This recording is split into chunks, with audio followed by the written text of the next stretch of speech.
الحمدللہ رب العالمین والصلاة والسلام علی رسولہ الکریم وعلی آلہ واصحابہ اجمعین الی یوم الدین۔ اعوذ باللہ من الشیطان الرجیم، بسم اللہ الرحمن الرحیم۔ قرآن مجید کی توضیح اور تشریح کے اس پروگرام نور قرآن، قرآن کی روشنی میں ذوق و شوق کے ساتھ شرکت کرنے والے قابل احترام بھائیوں، السلام علیکم ورحمۃ اللہ وبرکاتہ۔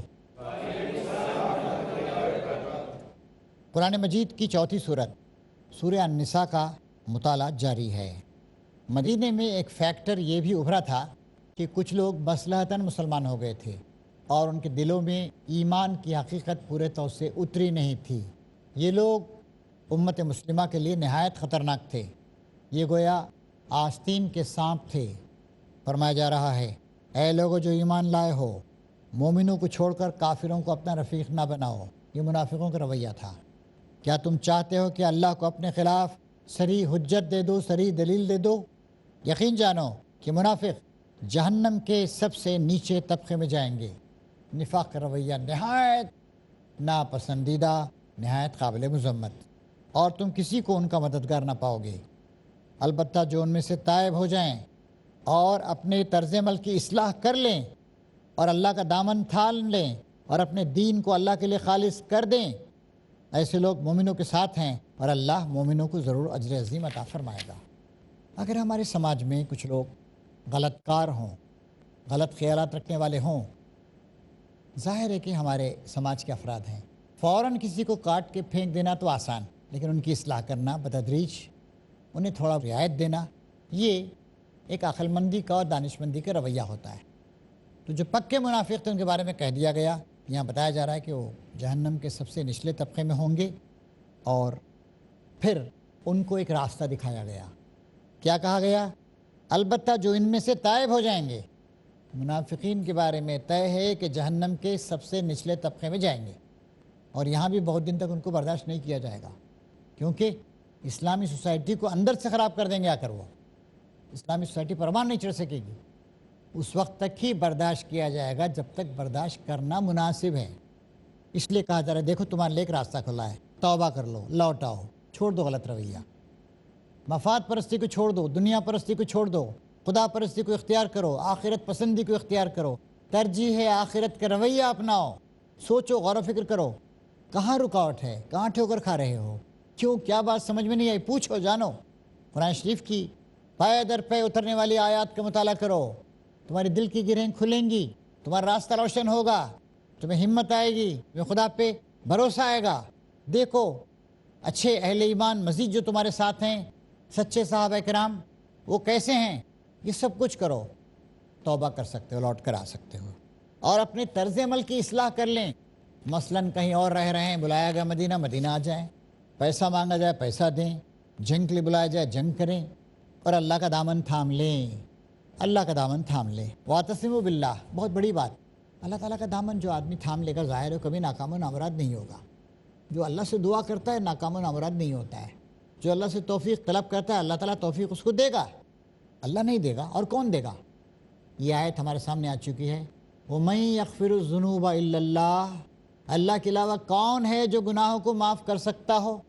یہ آیت آ چکی ہے، لِلَّهِ مَا فِي السَّمَاوَاتِ وَمَا فِي الْأَرْضِ، آسمان و زمین میں جو کچھ ہے وہ اللہ تعالیٰ کا ہے۔ یہ آیت آ چکی ہے کہ لوگ اگر توبہ کر کے اپنے رویے کی اصلاح کر لیں تو اللہ بہت مہربان ہے، اللہ کا دامن تھام لیں۔ تصور کیجئے ایک بچہ جیسے اپنی ماں کا دامن تھام لیتا ہے، چھوٹا بچہ ہے، اپنا دفاع نہیں کر سکتا ہے، اپنا بھلا برا بھی نہیں سوچ سکتا ہے، کوئی آدمی بہکائے تو بھاگ سکتا ہے، کوئی آدمی مارے تو مار کا شکار ہو سکتا ہے، لیکن ماں کا دامن اگر تھام لے تو ماں اس کو ہر خطرے سے بچائے گی، ماں اس کی ذمہ داری لے لیتی۔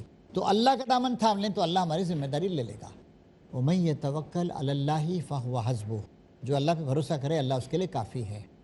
یہ آیت بھی آ چکی ہے، وَعَلَى اللَّهِ فَلْيَتَوَكَّلِ الْمُتَوَكِّلُونَ، بھروسہ کرنے والوں کو تو بس اللہ پہ بھروسہ کرنا چاہیے۔ یہ آیت بھی آ چکی ہے، وَعَلَى اللَّهِ فَلْيَتَوَكَّلِ الْمُؤْمِنُونَ، مومنوں کو تو اللہ تعالیٰ پہ بھروسہ کرنا چاہیے۔ یہاں فرمایا جا رہا ہے، اور اپنے دین کو اللہ کے لیے خالص کر دیں، یعنی ان کی وفاداریاں کسی فرد کے نہیں، اللہ تعالیٰ کے ساتھ ہوں، اور ان کی وفاداریاں اللہ کے سوا کسی کے ساتھ وابستہ نہ ہوں۔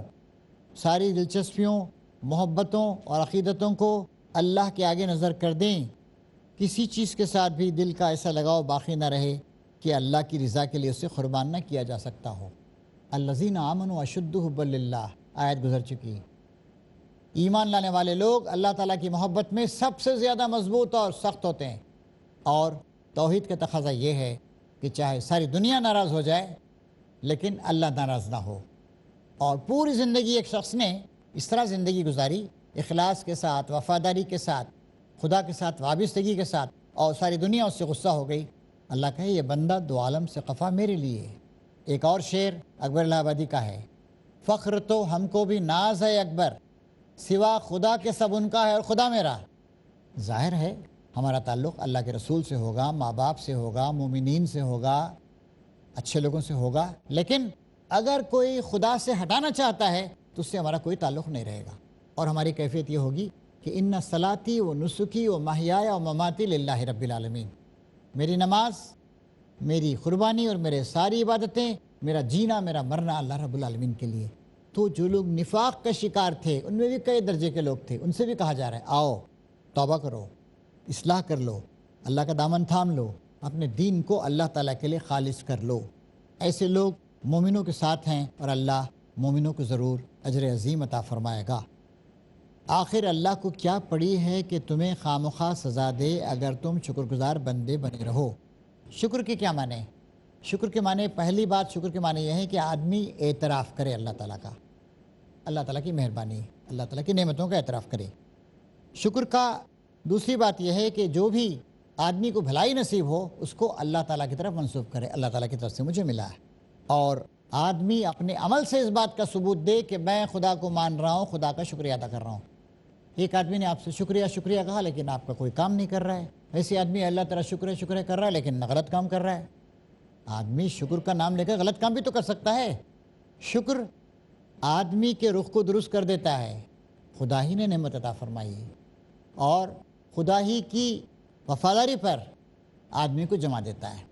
تو فرمایا اللہ تعالیٰ نے ایسے لوگ مومنوں کے ساتھ ہیں، اور اللہ مومنوں کو ضرور اجر عظیم عطا فرمائے گا۔ آخر اللہ کو کیا پڑی ہے کہ تمہیں خامخواہ سزا دے اگر تم شکر گزار بندے بنے رہو اور ایمان کی روش پر چلو۔ اللہ شاکرن علیمہ، بڑا قدردان ہے اور سب کے حال سے واقف ہے۔ بندے کا شکر یہ ہے کہ ہم خدا کی طرف متوجہ ہوں، اللہ تعالیٰ کی نعمتوں کا اعتراف کریں اور صحیح عمل اختیار کریں۔ اللہ کا شکر کیا ہے؟ اللہ تعالیٰ قدردانی کرے، ریجیکٹ نہیں کرے، ایکسیپٹ کرے، یہ اللہ تعالیٰ کی طرف سے شاکر ہونا ہے۔ اس وقت ایک اور صورتحال پیش آ رہی تھی، لوگ حملے کر رہے تھے، الزامات لگا رہے تھے، سازشیں کر رہے تھے، زندگی بہت مشکل میں کٹ رہی تھی، گویا سارے عرب کے مخالفین کی نگاہیں مدینے پر لگی ہوئی تھیں۔ اور محترم حاضرین، مدینے کے سخت حالات میں جب مدینہ سب دشمنوں کی نگاہوں میں کھٹک رہا تھا، کبھی کبھی رد عمل، ریاکشن کے طور پر مسلمانوں کی زبان سے بھی سخت باتوں کے جواب میں کوئی سخت بات نکل جایا کرتی تھی۔ اللہ تعالیٰ کہہ رہا ہے اللہ اس کو پسند نہیں کرتا کہ آدمی بدگوئی پر زبان کھولے، الا ہے کہ کسی پر ظلم کیا گیا ہو۔ اللہ سب کو سننے اور جاننے والا ہے، یعنی کوئی بری بات کہے، کوئی گالی دے، تلخ کلامی کرے، اللہ کو پسند نہیں۔ لیکن کسی پر ظلم کیا گیا، بیچارہ کیا کر سکتا ہے، مجبور ہے، ظلم کا بدلہ نہیں لے سکتا، تو وہ بدگوئی کرے تو اللہ تعالیٰ اس کو برداشت کر لیتا ہے، اجازت دیتا ہے۔ مظلوم ہونے کی صورت میں اگرچہ تم کو بدگوئی کا حق ہے، لیکن اگر تم ظاہر و باطن میں بھلائی ہی کیے جاؤ یا کم از کم برائی سے درگزر کرو تو اللہ کی صفت بھی یہی ہے کہ بڑا معاف کرنے والا ہے، حالانکہ سزا دینے پر پوری قدرت رکھتا ہے۔ تو مومنوں کو یہاں بتایا جا رہا ہے کہ تم مظلوم ہو اور مظلوم ظالم کے خلاف بدگوئی پر زبان کھولے تو اسے حق پہنچتا ہے، لیکن پھر بھی افضل یہی ہے کہ خفیہ ہو یا علانیہ ہر حال میں بھلائی کیے جاؤ اور برائیوں سے درگزر کرو۔ جس خدا کا تم قرب چاہتے ہو اس کی شان یہ ہے کہ نہایت حلیم اور بردبار ہے، سخت سے سخت مجرموں کو بھی رزق دے رہا ہے اور بڑے سے بڑے قصوروں پر بھی درگزر کیے جاتا ہے، لہٰذا اس سے قریب تر ہونے کے لیے تم بھی عالی حوصلہ اور وسیم الظر بنو۔ تو اس طریقے سے ان سخت حالات میں مسلمانوں کو صبر، ضبط، حوصلہ، تحمل، عفو و درگزر کی تعلیم دی جا رہی ہے۔ جو لوگ اللہ اور اس کے رسولوں سے کفر کرتے ہیں اور چاہتے ہیں کہ اللہ اور اس کے رسولوں کے درمیان تفریق کریں اور کہتے ہیں کہ ہم کسی کو مانیں گے کسی کو نہ مانیں گے۔ اللہ اور اللہ کے رسولوں کے درمیان تفریق کیا؟ بھائی رسول براہ راست اپنے طور پر تو کوئی حکم نہیں دیتے، اللہ کا حکم لا کے دیتے ہیں۔ وہ واقعہ یاد آتا ہے ایک پڑوسی ملک کا، حزب اللہ اسلام سے ایک پارٹی بنائے، کچھ لوگوں نے حزب مصطفیٰ بنائے اس کے خلاف۔ ارے بابا تم لڑ رہے ہو کہ تم نے کیا کیا کہ اللہ کے رسول کو اللہ کے خلاف کھڑا کر دیا؟ نعوذ باللہ، کیسی کیسی حرکتیں لوگ کرتے ہیں۔ اپنی مفاد پرستی ہے، اپنی خود غرضی ہے۔ اللہ کے رسول تو اللہ تعالیٰ کی باتوں کے علاوہ ایک بات بھی اپنی طرف سے نہیں کہتے، لیکن تم نے اپنی خود غرضی میں اپنے لڑائیوں کے لیے تم نے حزب اللہ بنائے تو حزب مصطفیٰ بنائی۔ یہ تقریباً 30-40 سال پہلے کا واقعہ ہے ہمارے ایک پڑوسی ملک کا۔ تو فرما رہے ہیں اللہ تعالیٰ، جو لوگ اللہ اور اس کے رسولوں سے کفر کرتے ہیں اور چاہتے ہیں کہ اللہ اور اس کے رسولوں کے درمیان تفریق کریں، یا یہ کرتے ہیں کہ کسی نبی کو مانیں اور کسی کو نبی کو نہیں مانیں، تمام انبیاء کرام ایک تعلیم لے کر آئیں۔ محترم حاضرین، ایک بریک کا وقت آ چکا ہے۔ بریک کے بعد انشاءاللہ ہم پھر اس گفتگو کو جاری رکھیں گے۔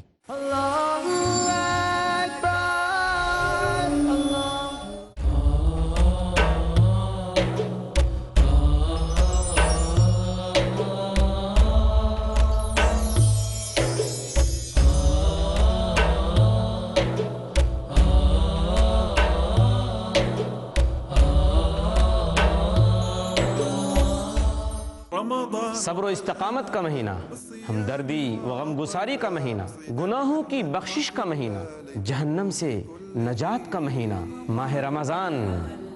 شیخ فیض الرحمان۔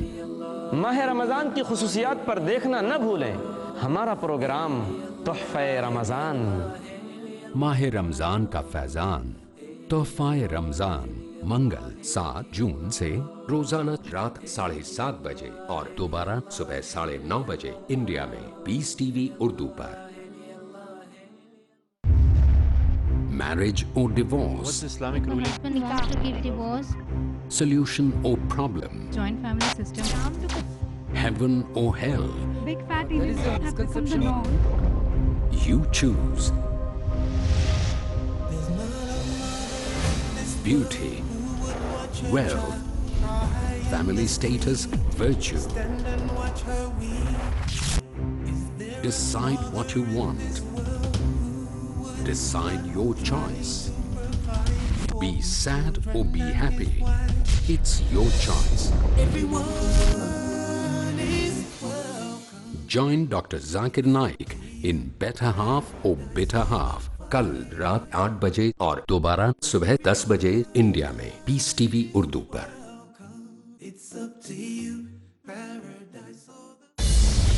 پیس ٹی وی پیش کرتا ہے قافلہ، امن کے طلبگاروں کا اجتماع، انسانیت کے طرفداروں کا۔ حقیقی زندگی وہ ہے جو عقیدے پر قربان ہو جائے۔ اللہ کی اور اللہ کے رسول کی اطاعت کرو۔ ذمہ داری ایمان کی حفاظت کی، تیاری انسانوں کو قریب لانے کی۔ غلبہ اسلام کے لیے ضروری ہے کہ آدمی ہجرت کرے۔ اسلام اپنے ماننے والوں کو تجربے اور مشاہدے کی راہ سے گزارتا ہے۔ پیغام صرف ایک اللہ کی عبادت کا۔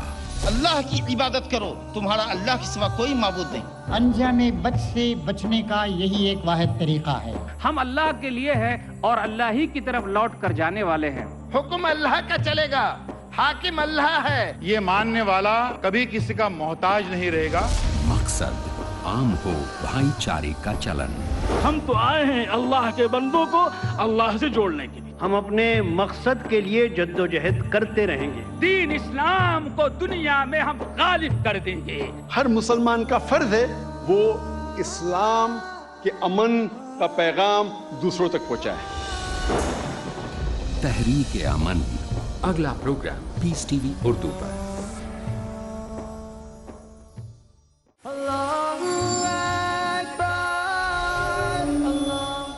بریک کے بعد آپ سب کا دلی استقبال۔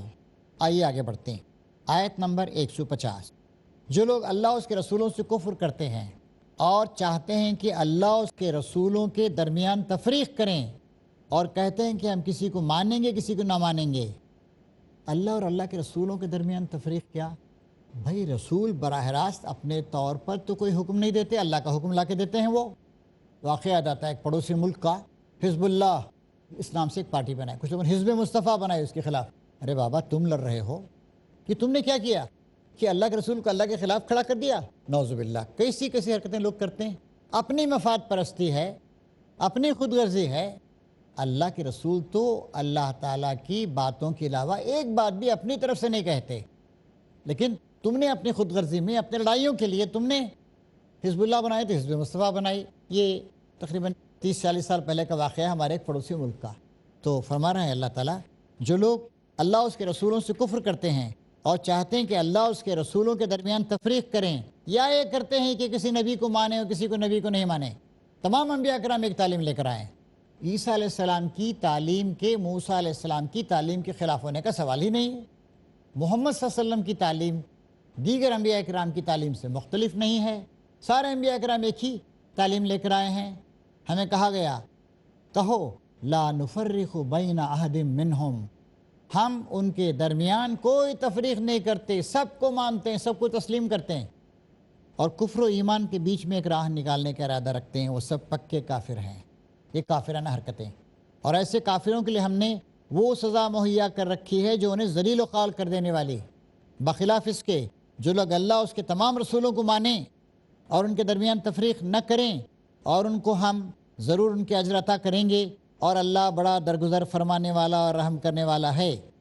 تو اس طریقے سے اسلام کی دعوت جو ہے ایک آفاقی دعوت، اللہ اور اللہ کے رسولوں کو تسلیم کرنے کی دعوت، ساری انسانیت کی فلاح و بہبود کی دعوت، مکمل بندگی اور مکمل خود سپردگی کی دعوت، اخلاق فاضلہ، اونچے اخلاق کی دعوت، بہترین رویے حیات کی دعوت۔ کسی کو نظر انداز نہیں کیا گیا، کسی کو اس کے حق سے محروم نہیں کیا گیا، کسی کی بے عزتی نہیں کی گئی، بلکہ بلایا گیا سب کو، آؤ اللہ کی طرف آؤ، سب کے سب ایک امت متحدہ بن جاؤ۔ وَاعْتَصِمُوا بِحَبْلِ اللَّهِ جَمِيعًا، آیت گزر چکی ہے، سب کے سب مل کر اللہ تعالیٰ کی رسی کو مضبوطی کے ساتھ تھام لو۔ یہ خدا کوئی نیا خدا نہیں ہے، تمہارا بھی خدا ہے، ہمارا بھی خدا ہے۔ چنانچہ کہا گیا کہ اسے کہہ دیجئے اللہ ہمارا بھی مولا ہے، تمہارا بھی مولا ہے۔ اس خدا کی طرف ہم دعوت دے رہے ہیں جو الگ میں ہمارا خدا نہیں ہے بلکہ ساری کائنات کا خدا ہے۔ للہ ما فی السماوات و ما فی الارض، 2 بار آیت گزر چکی ہے، ابھی ایک جگہ قریب میں، آسمان و زمین کی ساری ملکیت اللہ تعالیٰ کے لیے ہے، حکومت اللہ تعالیٰ کے لیے ہے۔ یسجد للہ ما فی السماوات والارض، آسمان و زمین کی ہر چیز اللہ تعالیٰ کے آگے سجدہ ریز ہے۔ لہو ملک السماوات والارض، آسمان و زمین کی حکومت اسی کے پاس ہے۔ لہو مخالد السماوات والارض، آسمان و زمین کے خزانوں کی کنجیاں اس کے پاس ہیں۔ اس خدا کی طرف بلایا جا رہا ہے، وہ خدا جس کے احکام ساری دنیا میں جاری ہو، وہ خدا جس نے اس کائنات کو بنایا، تم کو بنایا، مجھے بنایا ہے، جو ہماری زندگیوں کو کنٹرول کر رہا ہے، یحیی و یمیت، پیدا کرتا ہے اور مارتا ہے۔ ہمارے بدن کا ایک ذرہ بھی، ہمارے بدن کا ایک خلیہ بھی، ماڈرن سائنس یہ بتاتی ہے کہ انسان کے بدن میں 100 ٹریلین سیلز ہیں، سارے سیلز اللہ کے بنائے ہوئے ہیں، اللہ تعالیٰ کی عبادت بندگی کر رہے ہیں، اللہ کے احکام پہ چل رہے ہیں۔ اس خدا کی طرف بلایا جا رہا ہے، بخلاف اس کے جو لوگ اللہ اس کے تمام رسولوں کو مانیں اور ان کے درمیان تفریق نہ کریں، ان کو ہم ضرور ان کے اجر عطا کریں گے، اور اللہ بڑا درگزر فرمانے والا اور رحم کرنے والا ہے۔ آئیے ہم اور آگے بڑھتے ہیں۔ یہ اہل کتاب اگر آج تم سے مطالبہ کر رہے ہیں کہ تم آسمان سے کوئی تحریر ان پر نازل کرو، شبہات ظاہر کرتے کہتے کوئی تحریر لاؤ، لا کے دکھاؤ، لکھی لکھائی چیز آنی چاہیے۔ اور موسیٰ علیہ السلام کے ساتھ یہ بات ہوئی تھی، یعنی حضور کے تقریباً 1900 سال پہلے، جب موسیٰ علیہ السلام توحید اور رسالت اور آخرت کی دعوت بنی اسرائیل کے سامنے پیش کر رہے تھے، جن کو وہ مصریوں کی 400-500 سالہ پرانی غلامی سے نکال کر صحرائے سینا میں لے آئے تھے اور ان کی تربیت کر رہے تھے۔ تب کوہ طور پر 40 شبانہ روز کے وعدے پر تشریف لے گئے تو اللہ تعالیٰ نے احکام 10 10 احکام دیے، جس میں توحید خالص کی بات کہی گئی ہے، ماں باپ اور لوگوں کے حقوق کی بات کہی گئی ہے، سچ بولنے کا حکم دیا گیا، زنا سے بچنے کے لیے کہا گیا ہے۔ تو احکام جو اللہ تعالیٰ نے پتھر کی تختیوں پر کھدوا کے دیے تھے موسیٰ علیہ السلام کو، اور لے کر آئے تھے وہ پیغام لے کر۔ تو انہوں نے کہا کہ اس طرح کی کوئی چیز آنی چاہیے، قرآن لکھا یہ کیا ہے کہ تمہارے پاس؟ جبریل نے آ کے کہہ دیا اور ہم نے جبریل کو دیکھا نہیں، کیسے مان لیں اس کو؟ اس سے بڑھ چڑھ کر مجرمانہ مطالبے یہ پہلے موسیٰ سے کر چکے ہیں۔ آدمی کا کام اللہ سے مطالبے کرنا نہیں ہے، آدمی کا کام اللہ تعالیٰ کے احکام کو ماننا ہے۔ یہ بہت بڑی خود پسندی، خود پرستی ہے، بغاوت ہے کہ آدمی کہے کہ میرے پاس ڈائریکٹ آنا چاہیے اللہ تعالیٰ کا کلام، یا لکھی ہوئی کتاب آ جائے تب میں دیکھوں گا چھو کر۔ اس سے تو انہوں نے کہا تھا کہ ہمیں خدا کو علانیہ دکھا دو، اور اس سرکشی کی وجہ سے ایک ان پر بجلی ٹوٹ پڑی تھی۔ یہ تفصیل پہلے گزر چکی۔ یہاں پر یہودیوں کو مختصراً بتایا جا کہ دیکھو یہ رویہ تمہارا رہا ہے۔ آج تم اگر محمد صلی اللہ علیہ وسلم سے مطالبہ کر رہے ہو کہ لکھی لکھائی کتاب ہے، اس سے پہلے تم اس طرح کا مطالبہ موسیٰ علیہ السلام سے کر چکے ہو، خدا کو دکھاؤ ہمیں۔ پھر انہوں نے بچڑے کو اپنا معبود بنا لیا، حالانکہ کھلی کھلی نشانیاں دیکھ چکے تھے۔ جس وقت یہ آیات مدینے میں نازل ہو رہی ہیں اس سے 1850-1900 سال پہلے کا واقعہ، 400-500 سال کی مصریوں کی غلامی سے زندگی مصیبت کا شکار تھی۔ موسیٰ علیہ السلام تشریف لائے، آیات نازل ہونے لگیں، آیات کی تبلیغ و تلقین کرنے لگے، ان کو منظم کرنے کے لیے مکانات تجویز کر کے نماز کا اہتمام کیا گیا۔ فرعون کے پاس جا جا کر بار بار مطالبہ کیا گیا کہ آزاد کرو اس قوم کو، یہ مسلم قوم ہے۔ آخرکار کئی طرح کے معجزات دکھائے گئے، پھر طے کر لیا گیا کہ اب ہم اس قوم کو چھوڑ کے چلے جائیں گے آزاد فضاؤں میں۔ فرعون نے پیچھا کیا، لوگوں نے کہا کہ ہائے اب تو پکڑے گئے۔ موسیٰ علیہ السلام نے کہا کہ نہیں، اللہ نے کہا مارو اپنا عصا سمندر پر، سمندر پھٹ گیا اور پانی اس طرح کھڑا ہو گیا جیسے شیشے کی دیواریں ہوں۔ اور موسیٰ علیہ السلام اپنی قوم کو جو لاکھوں افراد پہ مشتمل تھے لے کر پار اتر گئے۔ فرعون آیا، سمندر پھر مل گیا، فرعون ڈوب گیا۔ اللہ تعالیٰ کہہ رہا ہے کہ یہ کھلی کھلی نشانیاں دیکھ چکے تھے۔ ایک غلام قوم میں موسیٰ علیہ السلام کا ابھرنا، نبوت کے منصب پر سرفراز کیا جانا، لوگوں کو منظم کرنا، فرعون جیسی جابر اور قاہر قوت سے بحثیں کرنا، اور پھر ان کو لے کر دریا کا پھٹ جانا، باہر آنا۔ تو اللہ تعالیٰ کہتا ہے کہ انہوں نے بچڑے کو معبود بنا لیا۔ کیا بچڑا تھا وہ گائے کا جو بچہ تھا، وہ ان کو بچا کے لایا تھا وہاں سے۔ کیا کہا سامری نے، یہ ہے تمہارا معبود، یہ ہے جو تم کو وہاں سے بچا کے لایا ہے فرعون کی غلامی سے۔ اور مان لیا لوگوں نے، بہت بڑی تعداد نے عیاشیاں کرنے لگے۔ سامری نے عیش و عشرت کے سامان بھی فراہم کر دی اور لوگ بھاگ گئے۔ کیسی نادانی تھی، کیسی جہالت تھی۔ اس پر بھی ہم نے ان سے درگزر کیا، معاف کر دیا۔ جو لوگ شرک کا شکار ہوئے تھے ان کو قتل کرنے کا حکم دیا، لیکن باقی لوگوں کو معاف کر دیا۔ ہم نے موسیٰ کو صریح فرمان عطا کیا اور ان لوگوں پر طور کو اٹھا کر ان سے اس فرمان کی اطاعت کا عہد لیا۔ ہم نے ان کو حکم دیا کہ دروازوں میں سجدہ ریز ہوتے ہوئے داخل ہوں۔ بعد میں جب فتوحات کا مرحلہ شروع ہوا اور کہا گیا کہ آس پاس کی ظالم قومیں ہیں، ان کے پاس سے حکومت و سیادت چھین لو، امن کا، خدا پرستی کا پیغام دیتے ہوئے درگزر کرتے داخل کو، اس کی بھی انہوں نے خلاف ورزی کی۔ ہم نے ان سے کہا کہ سبت کا قانون نہ توڑو اور اس پر ان سے پختہ عہد لیا۔ آخرکار ان کی عہد شکنی کی وجہ سے اور اس وجہ سے کہ انہوں نے اللہ کی آیات کو جھٹلایا، متعدد پیغمبروں کو نہ قتل کیا، یہاں تک کہ کہا کہ ہمارے دل غلافوں میں محفوظ ہیں۔ بڑی بدماش قوم رہی ہے، بڑی بڑی بےہودہ باتیں اس نے کی ہیں، بڑے بڑے انبیاء کو قتل کیا ہے اس نے۔ حالانکہ در حقیقت ان کی باطل پرستی کے سبب سے اللہ نے ان کی دلوں پر ٹھپا لگا دیا، مہر لگا دی، اور اسی وجہ سے بہت کم ایمان لاتے ہیں۔ پھر اپنے کفر میں اتنے بڑے کہ مریم پر سخت بہتان لگایا۔ یہ ان کا ایک بڑا جرم۔ حضرت مریم اور عیسیٰ علیہ السلام کا واقعہ کیا ہے؟ آج سے تقریباً 2000 سال پہلے حضرت مریم ایک جوان لڑکی تھیں، ایک شریف خاندان کی۔ ان کو ہیکل سلیمانی میں جو مسجد تھی، قبلہ اول تھا، وہاں پر داخل کیا گیا تھا۔ وہاں پر وہ اللہ تعالیٰ کی عبادت اور اطاعت میں، اور وہاں جو زائرین آتے تھے ان میں سے کچھ لوگوں کی خدمت میں مصروف تھیں۔ اور پھر اس کے بعد ایسا ہوا کہ اللہ تعالیٰ کا فرشتہ آیا اور کہا کہ مریم، اللہ تعالیٰ تجھے ایک بیٹے کی خوشخبری دیتا ہے۔ کہا کہ مجھے بچہ کیسے ہوگا؟ انہوں نے اتنا بڑا جرم کیا کہ حضرت مریم پر ایک بدکاری کا، زنا کا گندا الزام لگایا۔ تو ہمارا وقت ختم ہو رہا ہے، اس لیے ہم یہیں پر اپنی اس بات کو ختم کرتے ہیں۔ انشاءاللہ اگلے ایپیسوڈ میں ہم یہودیوں کے جرم کا ایک اور واقعہ، حضرت مریم و حضرت عیسیٰ پر الزام لگانے کا، انشاءاللہ اگلی نشست میں اس پہ غور کریں گے۔ وآخر دعوانا ان الحمد للہ رب العالمین۔